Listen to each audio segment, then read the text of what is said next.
Hello everyone, welcome. This is Nick from Top Notch Sports. This is the 2024 quarterback prospect review, my scouting analysis that I provide every single year for the fans. I've been doing this for a long time now. I've had a lot of hits, some misses, but you know what? I keep it honest, I keep it legit, I keep it real, and you're going to see my whole scouting record and the whole history right at the beginning of this video. We record this video every year so I can show my track record and we can be honest and show the true steps that I'm taking into this position, right? I mean, again, there's some hits, there's some misses. Honestly, the last few years has been more hit misses than hits. But at the end of the day, not a lot of this matters because it really truly comes down to where they're selected, what team they're going to, what system they're in, who's their head coach, and how's the surrounding cast. You can have a top tier prospect get drafted to a team that's horrible and make that player look really bad. And on the flip side, you can have a player that's not a top prospect go to a team that has a great coaching staff, great system, great players around them, and they end up being really, really good. And people say, oh, well, you missed him or you slept on him or et cetera, et cetera. The truth is, none of that's real. Truth is, the situation that the player was put in is different. And it can have a huge impact. Are there busts? Yes. Are there misses? Absolutely. But situation means a lot. Let's go into this. I'll answer fan questions at the end that you guys have left for us on our Instagram. So here's my track record. It dates back all the way to 2018, the infamous year. Okay. And again, my early track record from 2018 to 2020, I believe is pretty flawless. I'm going to be honest with you, especially towards 2020. I mean, I wasn't so happy about that a few years ago, but right now, looking at it, it's even feeling better now than it did a year or two ago. And I was like, I just trust it. Maybe not, maybe yes. There is a miss. There is a miss there. But for the most part, it looks pretty damn good in my opinion. So let's go back to 2018. I was like the only one that truly believed that Josh Allen was going to end up being the best quarterback in the 2018 draft class. The arm talent was outstanding. The mobility was good. Everyone said Wyoming's not a great school. Oh, Josh Allen is inaccurate. The inaccuracies, the inconsistencies, they're all going to catch up to him. Well, I said I disagree. Lamar Jackson was my number 2 quarterback. Again, I really liked Lamar coming out. I feel like he could be a dual threat, which everyone knew that he could be, but I also felt like he was a better passer than what most people thought he was coming out of the draft. Well, he was my number 2. Sam Darnold was my number 3. Baker Mayfield, my number 4. Josh Rosen, number 5. I still agree with Josh Rosen being number 5, but you could argue that Baker Mayfield deserves to be higher than Sam Darnold. Now, again, I'm not going to disagree with that. Baker Mayfield does deserve to be higher than Sam Darnold. I missed. But you could also, on the flip side, say, did Sam Darnold have a true opportunity in New York? And I don't know if you can. I don't know if you can. I mean, Baker Mayfield also in Cleveland, it wasn't a great situation. He honestly made it be okay there. I mean, he started winning, giving them a little bit of consistency over there. He's looking pretty good on Tampa Bay. I disagree with my ranking. I would probably put Baker 3 and Sam Darnold 4. But again, this is prospect. This is not my trajectory for their careers. This is who I would draft to my team with the same weapons for everybody. Right? I felt like Josh Allen would be the best. Lamar would be the second best. Sam Darnold would be number 3, Mayfield 4, and Rosen 5. One more thing I want to point out here is that this would be from my system, my scheme, from my team, who I would want as the quarterback. Okay, so let's continue. 2019, Kyler Murray 1, Daniel Jones 2, Drew Lock 3, Dwayne Haskins 4. Some people argue that Dwayne Haskins should have been number 1. Some argue Dwayne Haskins should be number 2. I had him at number 4. Again, I'm going to be honest. I like my 2019 ranking. I think Murray should be number 1. And I don't think anyone really disagrees. Daniel Jones, I think most people would argue, should be number 2 right now. He hasn't been great, but compared to the other 2 guys, he's better than both of them. Drew Lock 3 and Haskins 4. I think that is a fair, I think that's a fair ranking. I think you could argue that that is 100% correct. 2020, there's going to be some disagreements here. I was a humongous fan of Justin Herbert. Kind of like Josh Allen, I was pounding the table for Justin Herbert. Joe Burrow, number 2. Most people have a Burrow number 1. For a long time, people had 2 and number 1, right? I had Herbert 1, Burrow 2. Most people argue that Burrow should be number 1. I still believe Justin Herbert is more talented than Joe Burrow. Doesn't mean Joe Burrow is not a good quarterback. Joe Burrow is an elite quarterback. Justin Herbert, I feel, is also elite in the sense of his talent. Now, again, I still want to see if he can win. I think more of that has to do with coaching and team building around him. But I really feel like with Jim Harbaugh going over there in LA, we're going to finally start to see Justin Herbert truly become who he should have become all along. Herbert 1, Burrow 2, Jordan Love 3. People knocked me for years with Love being 3. Oh, how dare you put Jordan Love 3? I think he's better than Tua. I do believe he's better than Tua. I really do. And I think that some people will start to finally see that in the next few years. Tua number 4. My big miss, I guess, that year would be Jacob Eason over Jalen Hurts. Some people would argue Jalen Hurts should be number 1. Some people would argue Jalen Hurts should be number 2, number 3, number 4. I still believe Jordan Love and Tua were better prospects than Jalen Hurts coming out. And I know Jalen Hurts had a lot of tools, but he's developed into a pretty dang good player. Now, again, would I put him over them right now? Talent-wise, I still don't think I can. I still think Jordan Love's a better thrower. I think Tua's a better thrower than Jalen Hurts. Is Hurts more mobile? Yes. But mobility only does so much in the National Football League. And I think that Jalen Hurts is surrounded with talent, and he had a great year last season. But this past season wasn't so great. And he still had a ton of weapons. When you have guys like A.J. Brown, Devontae Smith, Dallas Goedert, okay, and a phenomenal offensive line, you should be a top-tier quarterback every year. And he should be throwing for a lot more touchdowns with the weapons that he has. But instead, the tush push, I guess, wins all. Let's go to the last 3 years. Let's go to the last 3 years. All right, so over the last 3 years now, right, it kind of went downhill. And then, fortunately, last year, I feel like I rebound. Let's start with 2021, okay? Yes, I did it. I put Zach Wilson over Trevor Lawrence. Clemson was running a very manufactured offense that I didn't love, and I thought Zach Wilson was making more NFL-ready throws. I feel like Zach Wilson has a bigger arm. I still would argue that. I feel like Zach Wilson on a good team could have been decent. I still think Zach Wilson could be decent, but his confidence is destroyed. You saw flashes of him playing good against Kansas City. You know what? I can admit I was maybe wrong with him. I think confidence in situation really hurt him. I think injuries really hurt him. But, you know, I was probably wrong. We'll have to wait and see. Looking really bad right now. Trevor Lawrence being number 2, okay. Yep, I would say that he's definitely the next best at least, right? I mean, you scratch Wilson there, okay. Mac Jones 3, I still have confidence in Mac Jones. New England stinks. I know people are going to be like, oh, Mac Jones stinks too. That team was horrible. The players around him have always been horrible. The one time when he had a decent offensive coordinator calling plays for him, and I hate Josh McDaniels as the head coach, but as offensive coordinator, he's pretty damn good. And not only that, but he had, still below average weapons. He looked pretty good his rookie year. After that, they had SpongeBob and Patrick calling plays, and Matt Patricia and Joe Judge. And last year, Bill O'Brien, who I think is very respected, and I like Bill O'Brien a lot. But again, the pieces around the man were not there. I had Trey Lance at 4 and Justin Fields at 5. People were going to say, remember, some people had Trey Lance as their number 1 or 2. Okay. Some people had, that. Now, Justin Fields, okay, I think he was talented. I think all those 5 guys, I liked all 5. Just to me, Justin Fields, I still don't know if he'll turn out to be a franchise quarterback. Still inconsistent at times. I think I was wrong here. Definitely deserved to be over Trey Lance, at least as of now. I mean, Trey Lance still wasn't really given a full opportunity, too. It's just that Trey Lance was so much younger, so much more raw. And I thought that Trey Lance, with his age and stuff over time, would develop, especially when he's drafted to San Francisco with Kyle Shanahan. Tell me that wasn't a great destination. One thing I will say, though, is this. I thought that San Fran should have drafted Matt Jones because I feel like Matt Jones would have been the better version of Brock Purdy. They went with Trey Lance. I did not like the decision then. I do not like the decision now. So Justin Fields should have probably been higher. Davis Mills, I think that's right. Kyle Trask, and then Jamie Newman. All right, 2022. Matt Corral won. Matt Corral was never given an opportunity, unfortunately, really. He got hurt his rookie year. Never given a chance. Never probably will be given a chance. It just stinks. Kenny Pickett, number 2.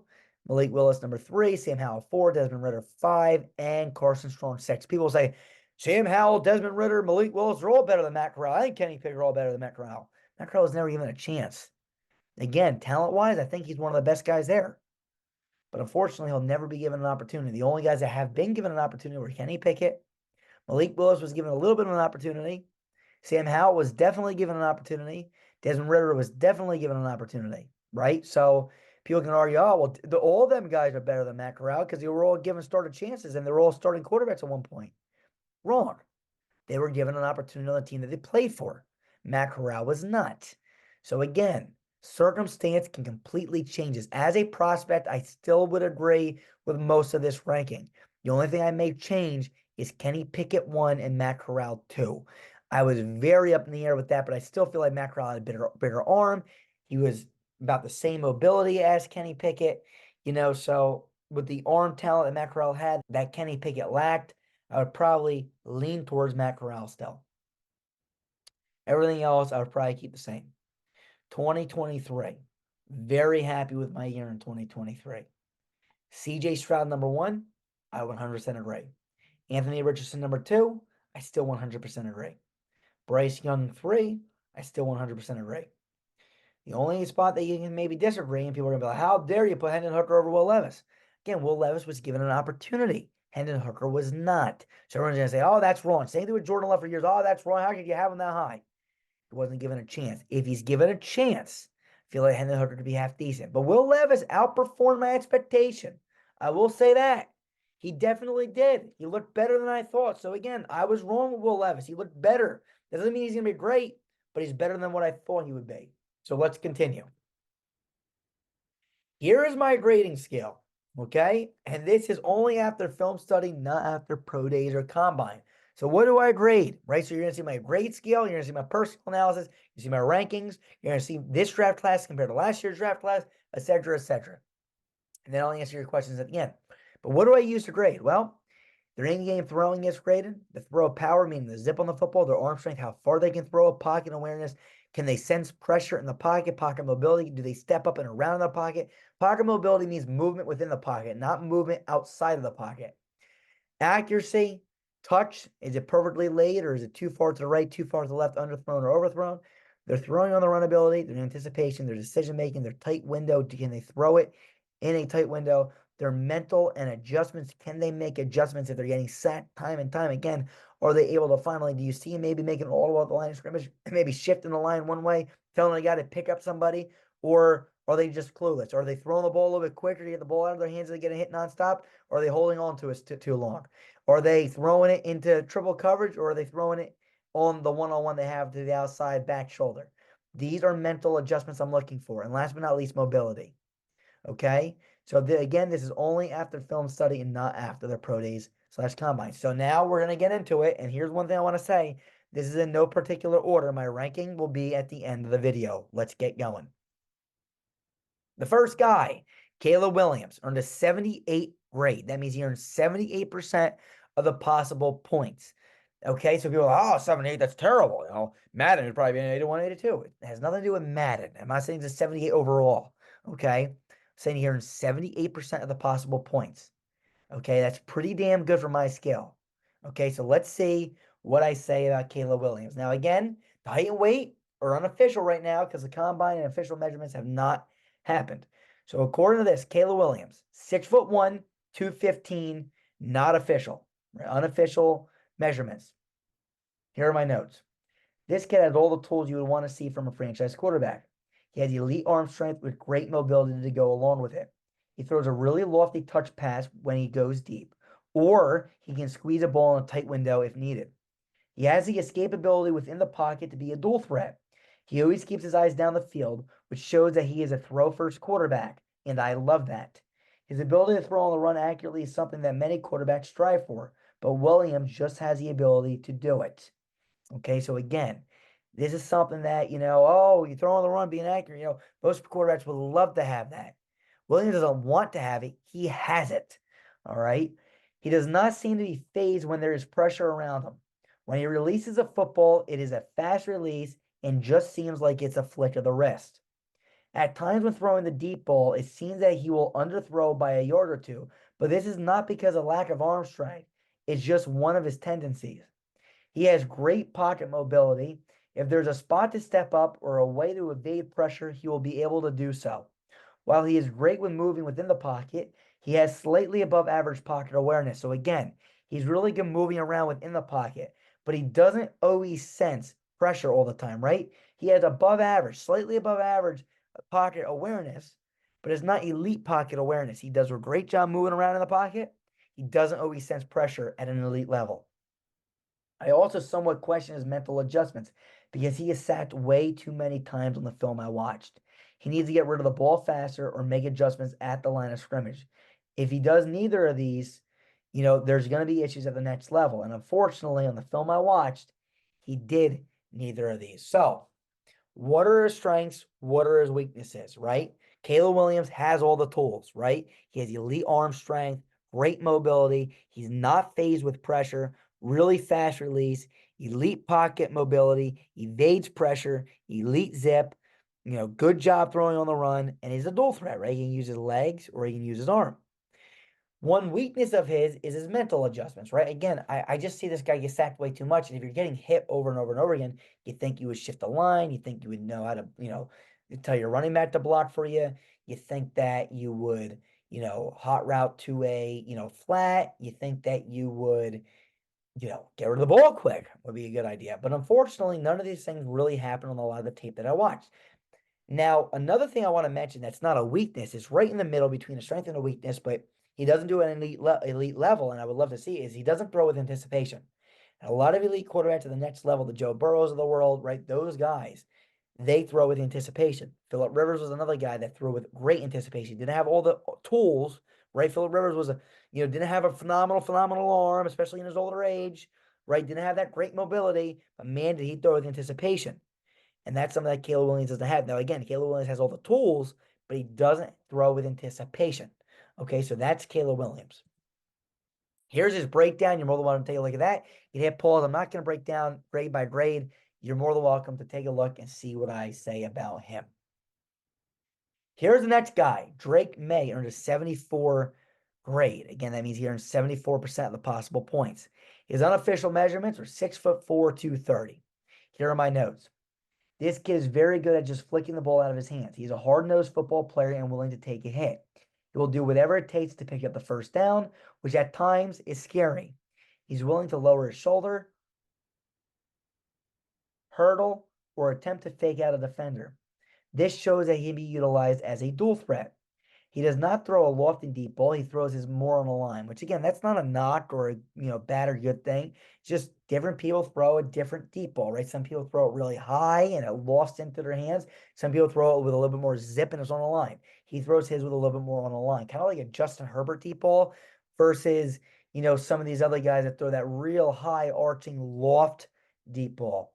Okay, when he throws his deep ball, he throws it with great touch. He may have some of the best touch I have seen in a while.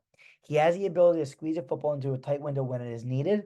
He seems pretty poised in the pocket, but can step up and take off when he needs to. Again, he has the ability to run, and he is not afraid to do so. He is willing to wait until the last minute to get a pass off. He has the hero ball attitude at times, which is great at times, but also can get him in trouble. He has the ability to make off-platform throws, even if the play is deep downfield. He's able to make an off-platform throw deep down the field, which shows the amount of arm strength he truly has. Now, unfortunately, on the film that I watched, he didn't throw a ball over 55 yards through the air, which means that, for me, arm strength, I use that as an exact measurement of throwing distance. Okay. And again, you don't need to throw the ball 75 yards to be a good quarterback in the National Football League, but I just want to see how far a guy can heave it down the field.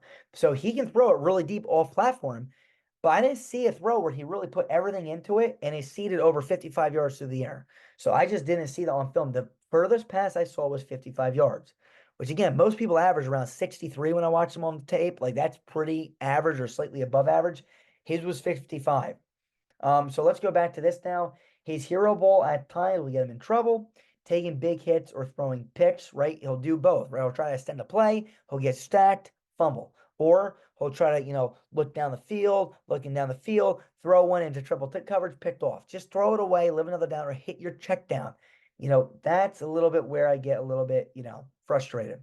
I also did not see him make many throws with anticipation. Again, another guy that lacks that elite level anticipation. He's probably going to be one of those boomer bust prospects. The situation is going to play a huge role on his career trajectory. He has the ability to make a bad team good, but his inconsistency at times could also make a good team struggle.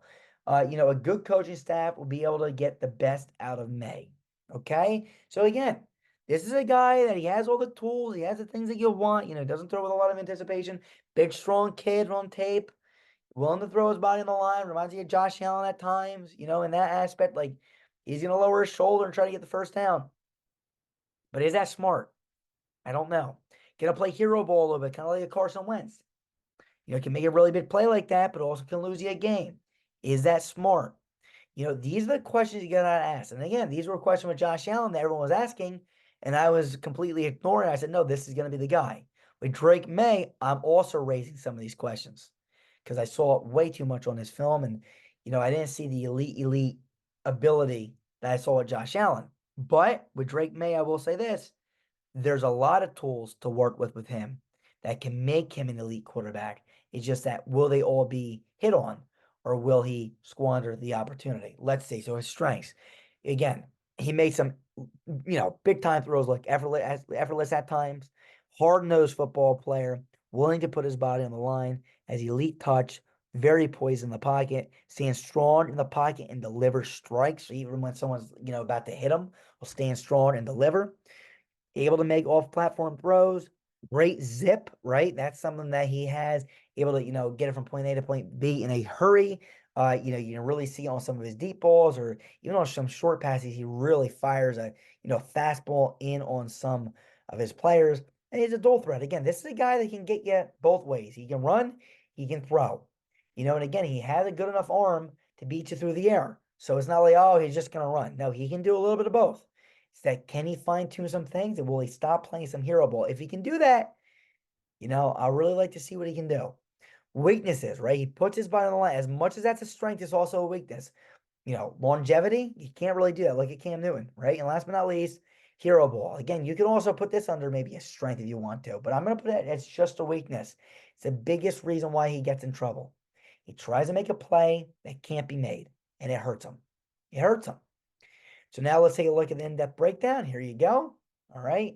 If you really want to take a look, hit pause, do whatever you want to do. Let's go to the next guy. Next guy, Bo Nix. Okay. Unofficially 6'2", 217, earned a 74 as his grade. Again, 74% of the possible points being able to be earned. Let's see what the notes say on Bo Nix. This kid has the ability to beat teams with his arm or with his legs when he needs to.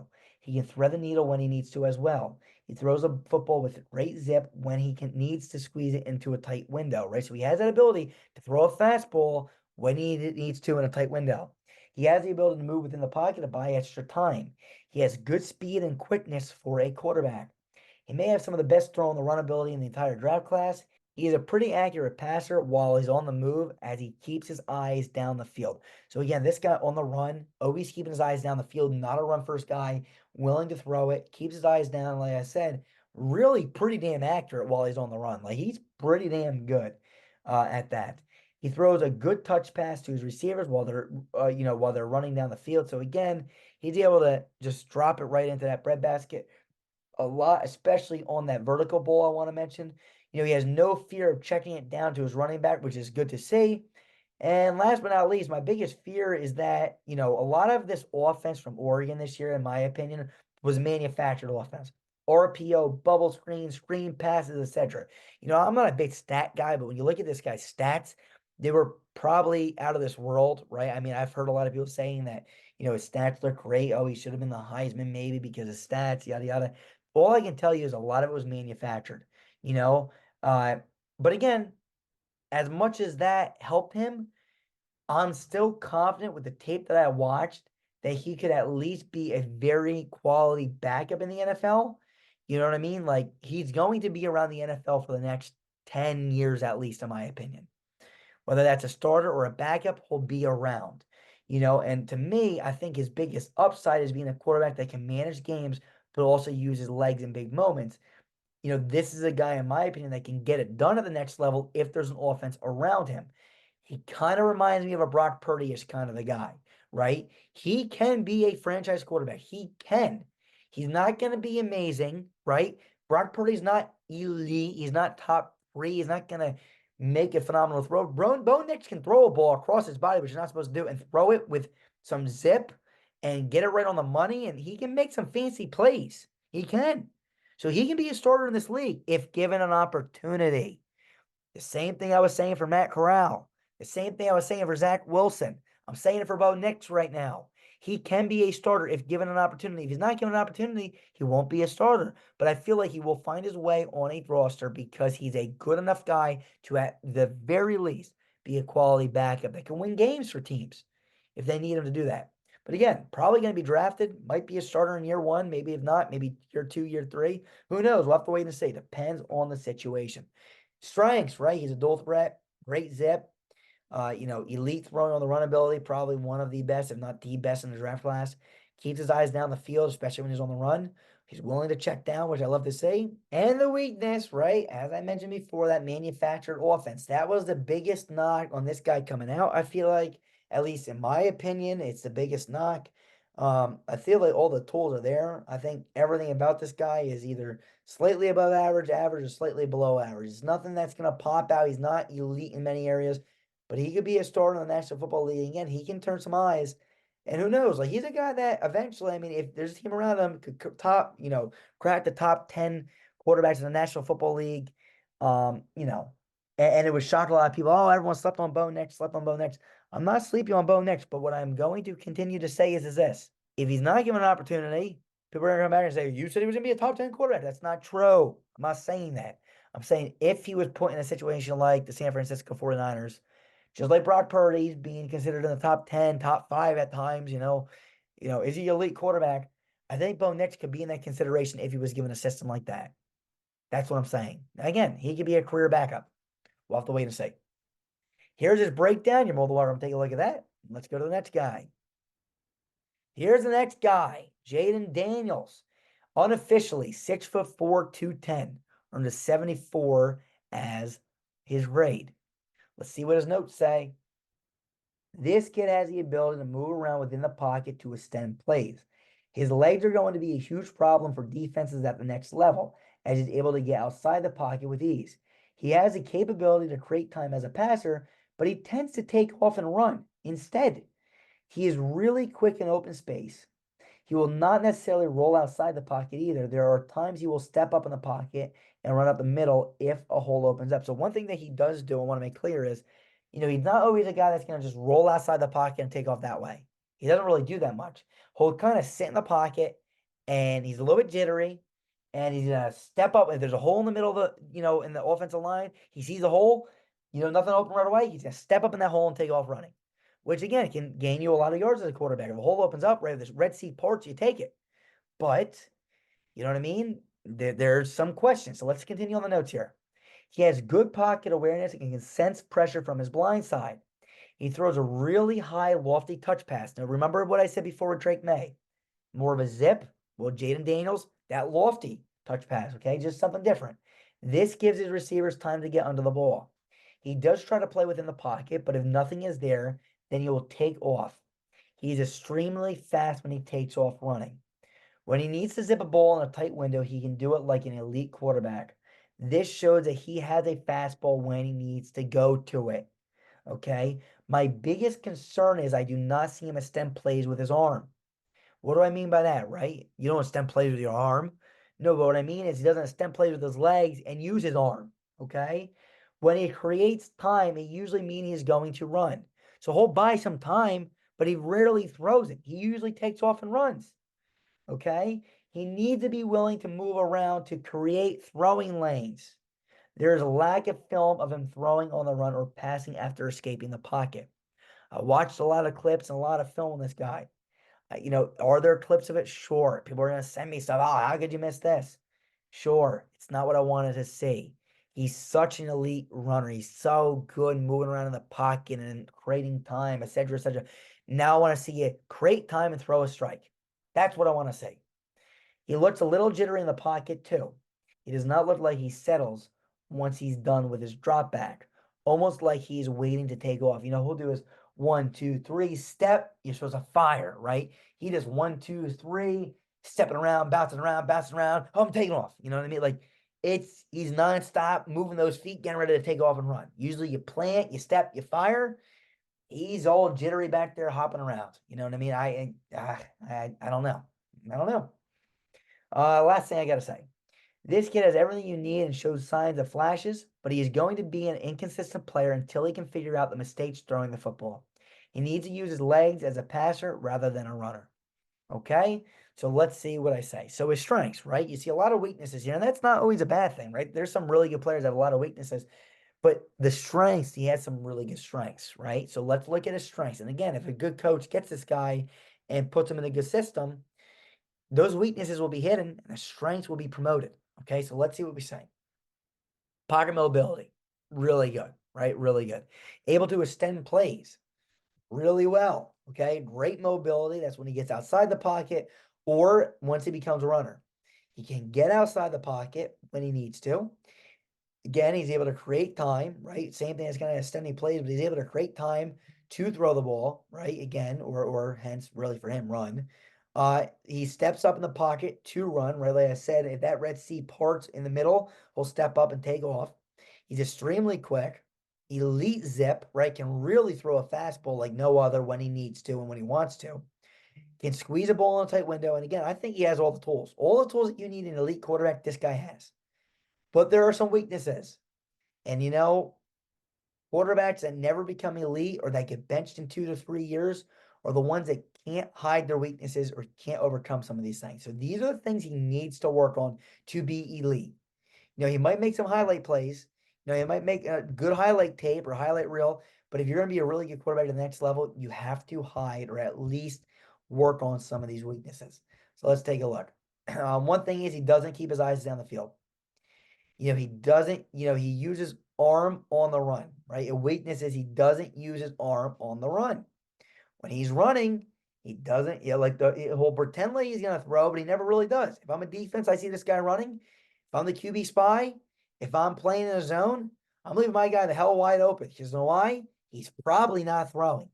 Hopefully he will at the next level, but very rarely does he do it. Very jittery in the pocket. He's really quick to run, right? Too quick to run. And he doesn't extend plays all the time, right? So what do I mean by that, right? I said, well, he does extend plays. Well, he does, right? He moves around, but he's too quick to run and not extend, meaning extend throwing. He's too quick to take off and not extend with his arm, which is all kind of the same stuff here.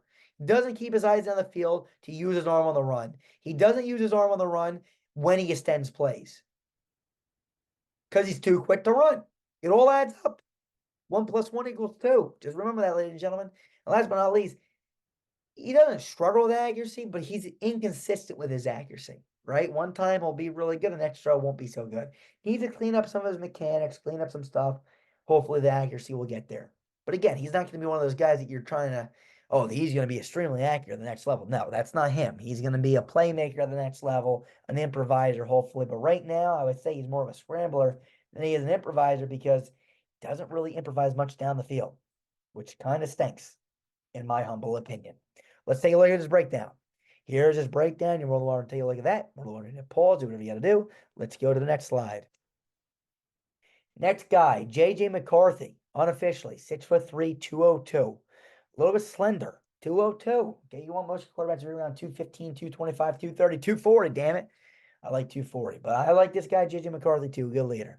Earned a 74 as is great. That means you're in 74% of the possible points. Let's see what my notes say about J.J. McCarthy. This kid does a good job moving around in and extending plays outside the pocket. So he's able to move around within and extend plays outside the pocket.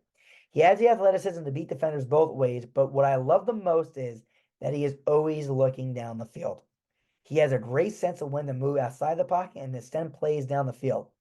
He has the ability to throw the ball on the run as well, which will help him at the next level. JJ is one of those guys that has everything that you need to be a franchise quarterback, but some teams may not believe that he does nothing specifically special. Out of all the quarterbacks I have scouted so far in this draft class, he does do a really good job trying to play within his offense. He is one of the only quarterbacks that I have seen in the entire class that actually throws with anticipation. Okay. Does he throw with elite anticipation? No. But does he throw with anticipation? Yes. That's something that none of these guys, none of them, in my humble opinion, do besides him. It's crazy. If McCarthy gets paired up with a good offensive weapons and a good play caller, or a good play caller, I should say, too, this guy can be a top tier quarterback for a football team. He has all the tools, but now someone needs to help him get to where he can be. Good leader, young guy, really good leader, really young, has all the tools. I would take this guy as a franchise quarterback.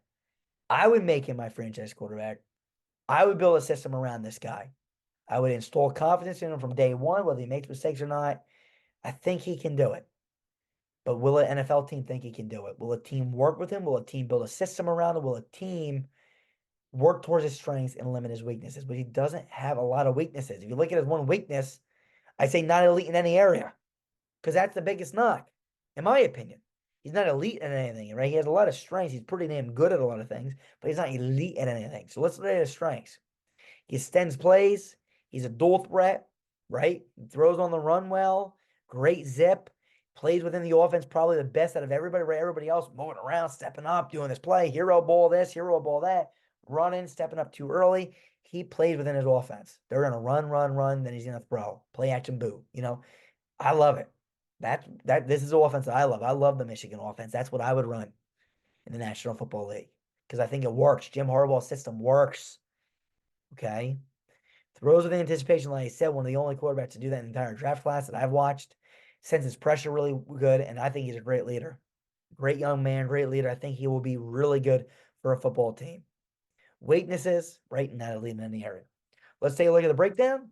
Here's his breakdown. You're more than welcome to take a look at that. You're more than welcome to do whatever the hell you want with that. I really don't care. Let's go to the next guy. Here's the next guy. Michael Penix Jr. is 73 as is Raymond here, 73% of the possible points. 6'3", 213 unofficial. Okay. Here's his notes.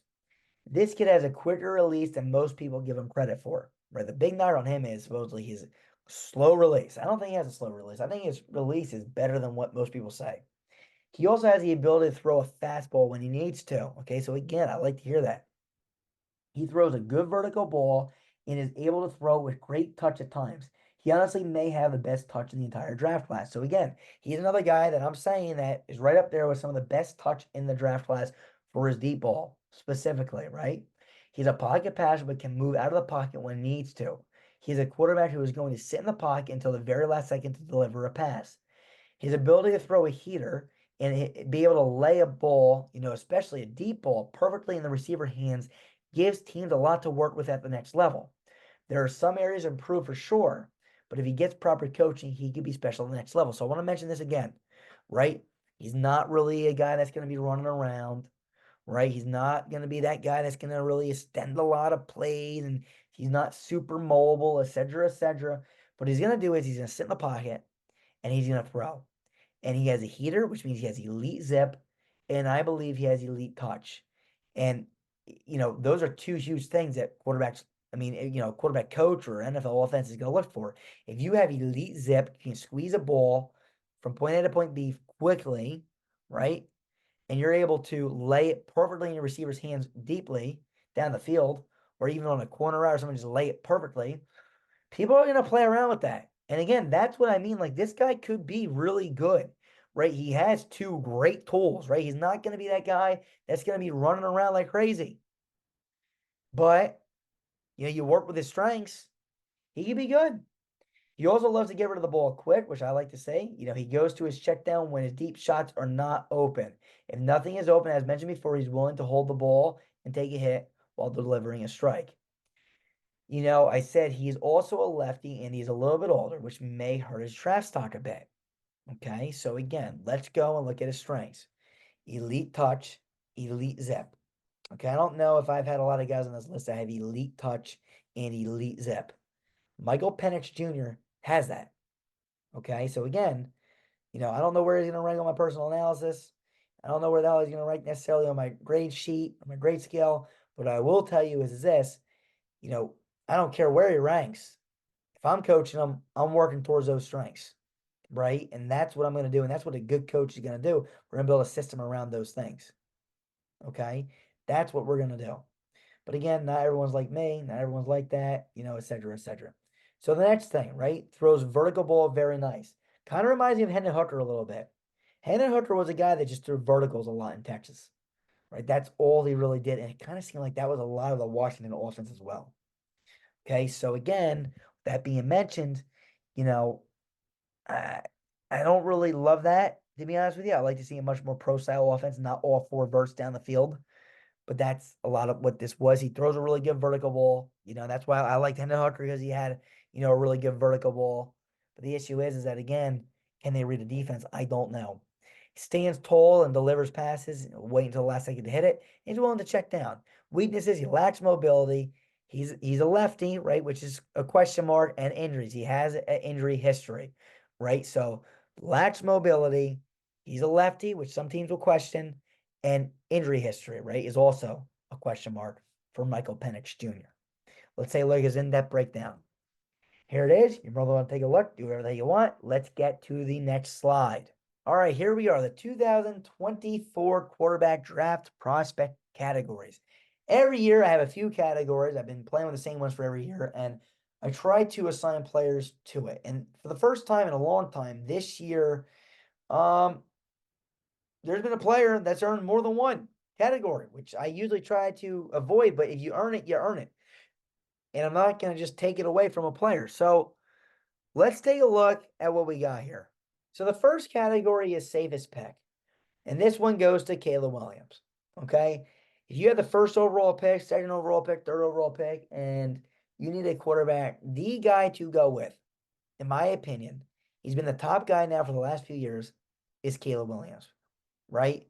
He's a guy that if you draft number 1, number 2, number 3 overall, whatever it is, you probably won't get fired if he turns out to be a bust because he is supposed to be, and it probably is, the top guy. Right? Most potential, I also gave to Caleb Williams this year. He has all the tools that you can ask for in a starting quarterback. He's mobile. He has elite arm strength. He can extend plays. He's a decent runner. I would say above average runner. I just don't want to see my franchise quarterback running a lot and taking a lot of hits. So that's why I said decent, but no, he's a really good runner, et cetera, et cetera. Right? So he also has the most potential. An absolute sleeper, in my opinion, even though nobody's really sleeping on him, but out of everybody, it's J.J. McCarthy. I think J.J. McCarthy is an absolute sleeper. I feel like if he's put in the right system, the right situation, again, this is an absolute sleeper that's probably going to go in the first round.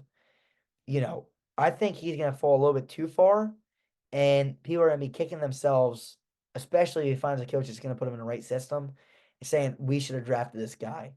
And then some people can argue, oh, well, he's in a good system, maybe if it wasn't a good system, let's say Drake Maye goes like 4 or something, right? And J.J. McCarthy goes 22.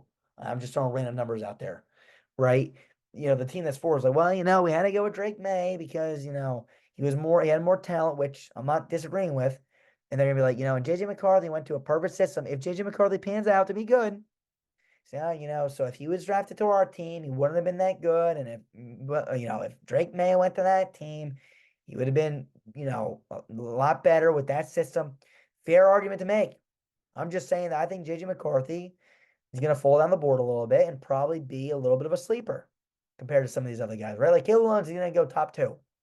They're very shocked if he doesn't go number 1. Drake May's probably going to go top 2. Very surprised if he doesn't go within the top 3. You know what I mean? And then you got the other guys, that are going to be right around there. Jayden Daniels, et cetera, right? All around there, right? So that's that.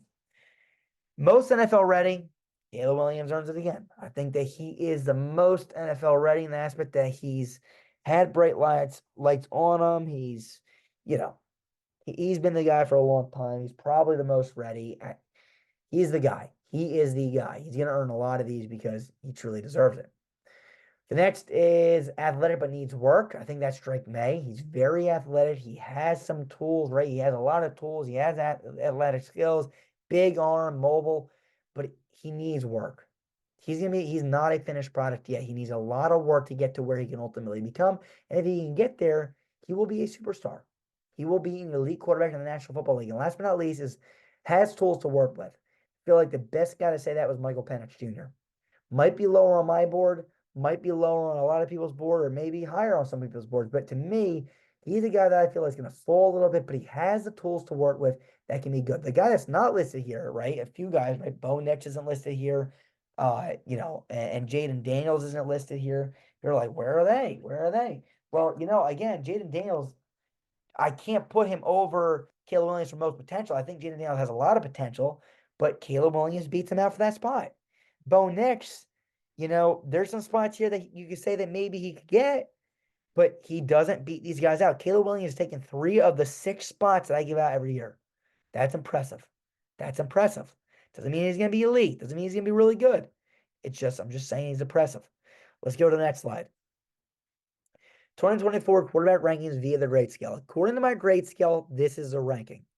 Okay, this is an unbiased source that takes the grades that I give them and pump out a number, right? The grades that you saw before are the grades according to the grade scale. So according to that, it goes Caleb Williams 1, Drake Maye 2, Bo Nix 3, Jayden Daniels 4, JJ McCarthy 5, Michael Penix Jr. 6. That's not my ranking. That is the grade scale ranking. Okay, so let's take a look at the next slide now. Let me know what you think. So 2024 draft class compared to 2023 rankings via the grade scales used in the grade scale, right? So I took the grade scale I used last year and the grade scale I used this year was the same grade scale, and I compared them. And I put all the players on the same platter, and according to the unbiased source, which is the grade scale, this is the ranking that it has. And let's see how much we agree and disagree with. It has Caleb Williams number 1, CJ Stroud number 2, Drake Maye number 3, Anthony Richardson number 4, Bo Nix number 5, Jayden Daniels number 6, JJ McCarthy number 7, Michael Penix Jr. number 8, Bryce Young number 9, Hendon Hooker number 10, Tanner McKee number 11, and Will Levis number 12. Okay, that's according to the grade scale. All right, what the grade scale had these guys graded out as. That's how it had it. For the most part, I think it's pretty fair. There's some things I definitely will change, and I'll show you that in a second. So let's go to the next slide. 2024 quarterback rankings via personal analysis. A moment everyone's been waiting for, right? What's your ranking? What's your ranking? What's your ranking? Well, here it is. Okay. Caleb Williams, number 1. Drake Maye, number 2. Jayden Daniels, number 3. JJ McCarthy, number 4. Bo Nix, number 5. And Michael Penix Jr., number 6. This is subject to change. It probably will change by the end of the year. I usually move 1 or 2 guys around by the end of the year. But as of right now, this is my ranking. Okay? Take a look at it. We got one more slide to go over, then I'm going to answer some fan questions. 2024 draft compared to 2023 rankings via the personal analysis. Okay, this is comparing last year's draft class to this year's draft class according to my analysis, my personal analysis, and I can't change around my rankings from last year. So I have to keep it as is. I can't change it. Okay, that's always been my rule. So here it is. Caleb Williams, I feel like, is the best prospect out of everybody in the last 2 years. And I love CJ Stroud. I thought CJ Stroud was going to be great. I think he exceeded my expectations, and I thought he was going to be the elite guy, but he looked freaking phenomenal for Houston in year 1. And believe me, I want to put CJ Stroud over Caleb Williams because I feel like CJ Stroud now, but how is Caleb Williams going to live up to what CJ Stroud did this year, et cetera, et cetera. But truthfully, if I'm being honest with myself, those two as prospects, I would have to put Caleb Williams over CJ Stroud. And believe me, I'm a guy that does a lot of unpopular things. I put Zach Wilson over Trevor Lawrence. I put Josh Allen over Sam Darnold. I put Justin Herbert over Joe Burrow and Tua. I put Jordan Love over Tua. Okay, I did a lot of unpopular things. I put Matt Corral over freaking over Kenny Pickett. I'm known for it. I'm just telling you that I truly believe prospect versus prospect, Caleb Williams is the better prospect coming out. That does not mean he's going to have a better career. I want to make that clear. That does not mean Caleb Williams is going to have a better career than CJ Stroud, Anthony Richardson, or Drake Maye for that matter, or any of the guys on this list. It comes down to situation, scheme, and fit. Okay. CJ Stroud number 2, Anthony Richardson number 3. Right. I can't change Richardson over Stroud now, even if I wanted to. I'm not going to. But even if I wanted to, if Richardson had a better year, I can't change it. I gotta lock in the same ranking as last year, keep it as last year's. All I can do is move around the guys from this year over or below the guys from last year, right? So I do believe Drake Maye is a worse prospect than Richardson and Stroud. So that's why I put him below. Jayden Daniels would be number 5. JJ McCarthy would be number 6. Bryce Young 7. So I do have Maye, Daniels, and McCarthy as better prospects coming out of the draft than Bryce Young. Go back and watch my video last year, Bryce Young. I did not think Bryce Young is an elite quarterback. I think he's a very poised guy. I think he's a great leader. I think he's very humble. I love him as a person. I don't think he's an elite quarterback. I think JJ McCarthy, Jayden Daniels, and Drake Maye can all end up being better than him. I think JJ McCarthy and Bryce Young are honestly similar in talent. And I would give the slight edge to JJ McCarthy over Bryce Young. After Bryce Young at 7 is Bo Nix 8, Michael Penix Jr. 9. Then I got Hendon Hooker, Will Levis, and Tanner McKee at 10, 11, 12. Again, I would love to put Will Levis maybe over Hendon Hooker right now, but I can't. I can't. It's against my rule. Now, if you have any questions, let me know. Let's go to the fan questions and answer what you have to say. All right, let's get to the fan questions. First one. Do you think Jayden Daniels could be a run-first quarterback? Well, the truth is, as I said in my notes, if you listened to him before, yes. Right now, his biggest issue is that he doesn't keep his eyes down the field. If he's able to do that, he can become an elite quarterback. But right now, this second, he has the arm, a talent, and the ability to not be a run-first quarterback. He can be an elite quarterback. He has the zip. He has the arm. He just needs to get the mindset. Go through his progressions, hit the check down. Extend plays, keep your eyes down the field. If he can do that, this guy can be elite. But it's again, that's something that you got to overcome. It's a mental thing. And some quarterbacks never get to that next level because of that mental block in reality, right? They just fear the ability to stay in the pocket, send plays, and throw it. They rather run than throw. You got to be a throw first guy. So do I believe that he could be a run first quarterback? Absolutely. If he can fix that, he'll be an elite quarterback at the next level, especially if he's surrounded by a good cast around them. Okay, so that's that. Second question. Will the lack of throwing the football at Michigan hold J.J. McCarthy back at the next level? No. No. I think the lack of throwing at Michigan kind of allows me to see that to me, when I watch Michigan, it's a real life true offense, right? And the only thing that might hold JJ McCarthy back is in the draft, right? He might fall down the board because, he didn't throw a lot. Well, hell, that's a hell of a system. If you don't got to throw a lot, you're running one hell of a real pro style offense. If all you're doing is throwing the ball down the field 4 verts every play like Washington, that's not a real offense. That's why Michigan beat the crap out of Washington in the national championship. That's why I put a lot of money on Michigan to beat Washington in the national championship. Because throwing the ball is great and all, but you really got to work from the run. I think J.J. McCarthy knows a pro-style offense. I think he knows how to read a defense at some point. Of course, there's going to be some areas he needs to improve on, where he's going to need a good surrounding cast around him, et cetera, et cetera. But I feel like he played in the most pro-style offense out of everybody else. He did. He did. Is his throwing perfect? No, right? There's a lot to improve on. But I'll tell you something. I don't think that the scheme in Michigan is going to hurt J.J. McCarthy at all at the next level. It might hurt his draft stock, but it won't hurt him. Next one. How hesitant would you be to draft Michael Penix Jr. if you were an NFL GM? Well, Michael Penix Jr. is an interesting guy, right? He is last on my personal analysis. And again, that can change, right? There's a long time yet until the draft, and there's a good shot it does change because he does have some elite things. The issue is that Washington's system, in my opinion, is not NFL material. Just heaving it down the field all the time is not going to work. Now, he does have talent, right? He's a good pocket passer. He stands in the pocket. He zips it in tight windows, right? He really has an elite zip, and he has great touch for down the field. But all your offense at the next level is not down the field shots and four verts every play, right? You're gonna have to do some dink and dunk and throw a slant and a corner and a zig or a whip route, right? These are all different things that you're gonna have to do at the next level. I didn't really see a lot of that in Michael Penix Jr.'s film. On top of that, he's a lefty, so you got to find a person that's willing to flip their entire playbook around to fit a lefty. And on top of that, he's coming off of two big injuries, right? I think he has two big injuries early on in his career, I think with his knees. So, how hesitant would I be? I'm not drafting him in the top 10.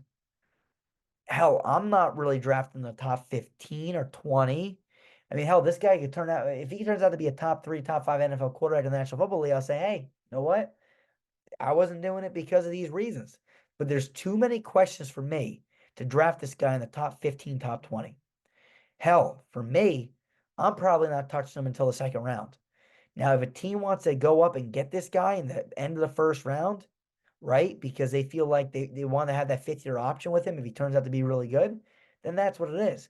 But he's 23 years old right now, coming off of two injuries throughout, his career, and he's a lefty, and there's still a lot of question marks for me. I'm not touching him early. Now, again, I could be wrong. I could be wrong, right? But I'm sticking with my guns here. I'm not touching him until the back half of the first round, really meaning from like 22 to 32. If I really, really need him, maybe a team trades up and tries to get him before they lose out on the fifth year option with him, right? A lot of teams will trade up into the end of the first round to get a fifth year option for a quarterback. That may be something that they team tries to do, unless he goes earlier. But if he goes earlier, I honestly think that's nuts because I don't see a team right now starting Michael Penix Jr. from day one and having him be the franchise guy. I think it'll be a fail. I think it'll be a wasted draft pick. And that's not me knocking Michael Penix Jr. I want to make that clear. I think Michael Penix Jr. could be all right. I wouldn't do it early. And I can't think of a team right now, maybe like the Vikings, maybe, right? Could maybe draft him in that middle rounds, but middle of the first round, I mean. But again, I don't know. I don't know. That's a tough one, but I'm hesitant. I'm hesitant. You're probably hearing my voice. Next one. Could Caleb Williams' ego get in the way of him having a successful NFL career? Yeah, no. Yeah, right. I don't like some of the things I've heard about him or what he said, right? With you don't want to go to the Bears because the Bears, stink and this and that. To me, you're a quarterback. That's the first overall pick is given to a team that needs it for a reason. And players should not have a say on where they want to go in the draft. Free agency is a different story, but when you're drafted, bad teams are supposed to have the first overall pick so they can improve their franchise. And I think Caleb Williams may have a little bit of an ego problem, but I never talked to the man. I don't know who he is. From what I've heard, this is an issue, and I don't like it. But I can't say that it's going to stop him from having a successful NFL career. I've never talked to him, so I don't know.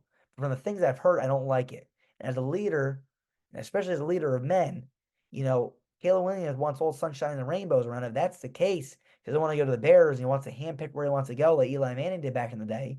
I can't stand that. Can't stand it. And to be a leader of men, you take a bad group of men or a bad team and you lead them to the promised land and you struggle with them. I'm not seeing that struggle and that fight from Caleb Williams right now. If that's true and he doesn't want to go to the Bears, if the Bears want him, that's disgusting to me. Next question. Is there a quarterback prospect you would avoid? Well, out of the 6 guys I've watched deeply, is there any that I would avoid? No. Is there some that I would hesitate to draft as early as some people are projecting? Yes. One of those guys, right, is Michael Penix Jr. Definitely not top 10. I'm not drafting in the top 15. I'm not. Another guy, Drake Maye, has a lot of tools, but I don't think he's as polished as he needs to be the second overall pick, third overall pick. A lot of these guys are slightly above average, in my opinion. They have a lot of tools. They can be elite. They can be. The right system, right scheme, yes, they can be. But, man, you know what I mean? Like, Washington Commanders have the second overall pick. They have Sam Howell. I don't love Sam Howell. You saw where I had him ranked, right? And you saw where I have Drake Maye ranked number 2. And I have Drake Maye way over Sam Howell.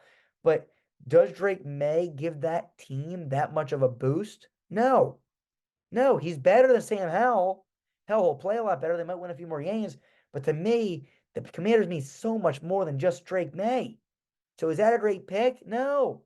I'm probably trading down and getting a boatload for a team that really just needs a quarterback. Like if I'm the Falcons, yeah, Drake Maye may be my guy. I might go all in and try to get Drake Maye because they have a team. They got weapons on offense, weapons on defense. But man, if I'm the Commanders, I'm not drafting Drake Maye. You're going to see some improvement, but not a ton in my opinion. So that's my point there. Would I avoid anybody specifically? No. Am I hesitant to draft some people where they're projected to be drafted? Yes. Another thing I see a lot is Jayden Daniels going 3 to New England. Jayden Daniels is all right. He's a run-first guy, but hell, that team doesn't have the weapons. If I'm New England, I'm trading down and getting a shit ton. They need a lot more than a quarterback. I like Mac Jones.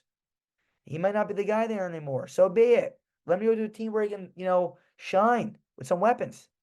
But hell, whoever gets drafted in New England, they're in for a rude awakening. And maybe they do need like a Jayden Daniels, a guy that can make some plays on his feet to look half decent. Maybe Jayden Daniels can elevate that offense to the next level. They might need him. They might. Last question. What is the earliest you would be comfortable taking J.J. McCarthy? I like J.J. McCarthy. I think that he does need a team around him a little bit. How early? Again, it depends what my team is. Me personally, I always say if that's your guy, you go get him. Hell, if I felt like he was my guy and I had the first overall pick, I'm taking him. I like J.J. McCarthy. You saw where I had him ranked. I don't think he's the most elite talent-wise guy on that draft board, but I think he's a hell of a leader. I think he can lead a group of men. So what's the earliest I would be comfortable taking him? Again, if Caleb Williams is no longer on the board, Drake Maye is no longer on the board, and like he's the top guy available, I'll take him right away. But I think the best fit for him, like a team that he would be good with, would be a team like the Minnesota Vikings, right? That has some pieces around him, right? If all they need is a quarterback, McCarthy could be that guy. So, Minnesota's at 11. That's a really spot. I would definitely take him at 11. If he's the top guy on the board quarterback-wise, all my other guys are taken, I would take him there, and I think he could shine there. What other spots? I mean, in reality, Chicago at 1's not happening. Washington at 2's not happening. New England at 3's not happening. Arizona's not happening. LA Chargers aren't happening. The Giants, I wouldn't do it. The team's not built enough, right? J.J. McCarthy, I think, needs a little bit of a lift. I don't think they have enough weapons, so that's not happening. Even if all the other ones are gone, I don't think the Giants would do that. I don't think he would do that. The Titans, they have Levis right now. I'm not changing. Again, how much of an upgrade is McCarthy over Levis? I don't know right now. The Falcons, I mean, hell, if all the quarterbacks are off the board at 8 and McCarthy's the top guy on my board left, I would consider it. I would legitimately, honestly consider it. And after that, would probably be Minnesota next. And hell, if I'm the Las Vegas Raiders, I'm considering. So how early would I do it? 8 would be the earliest I would go. But honestly, if any of these quarterbacks I would take at 8, if you believe that's your guy. And I think J.J. McCarthy can be a guy. And a team like the Falcons that have talent around them, I would feel comfortable taking him at 8 if he's the top guy left on my board. Ladies and gentlemen, that's all for me this time. Again, I'll do a re-ranking at the end. When I do my final rankings, you'll see how I adjust this. We got running backs, wide receivers, tight ends, interior offensive linemen, offensive tackles, defensive ends or edge rushers, defensive tackles, linebackers, cornerbacks, and safeties. All you have to do. All be done before the draft and hopefully before our 32 GM content creator mock draft. Until then, we'll see you guys soon. Peace. We are Bill Betters. Wide 80. Wide 80, set.